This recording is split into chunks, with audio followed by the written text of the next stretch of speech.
Hi, it's Kevin from Koi Medic.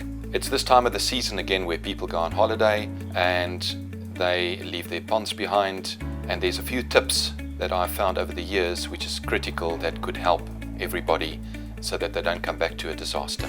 What's very important is that you make sure that you have proper oxygenation in your pond and that your filter system and your fountains are working at its best and there's good movement of water.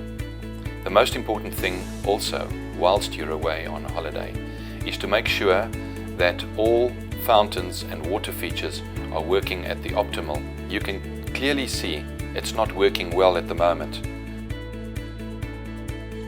What's also very important is that when you're topping up water with municipal water, remember municipal water has chlorine and chloramine which can kill fish.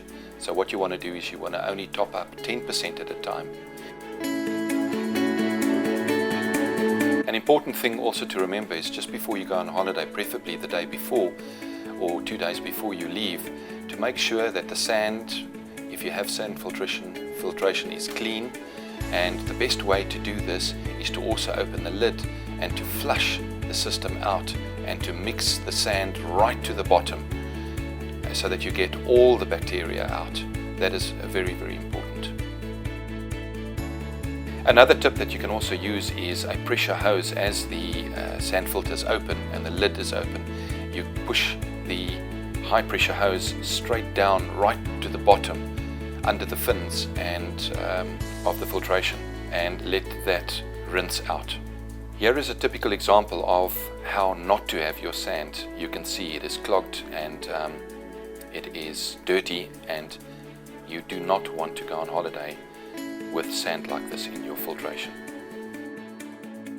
It is a good idea to have a microscope analysis done prior to you leaving on holiday, especially in December, as we normally have our hottest temperatures in that month, so that we can detect whether there's bacteria infections or parasites looming, and that is quite critical. So it's important that you get a Koi Medic out to help you with that. Another tip that you should also look at is feeding. Remember, a fish does not have a stomach, it's got a long intestine. So the idea of saying I'm going away for a few days and I'm going to do heavy feeding, that's not going to work. You're just going to intoxicate the water. What you want to do is you want to feed an appropriate amount every day.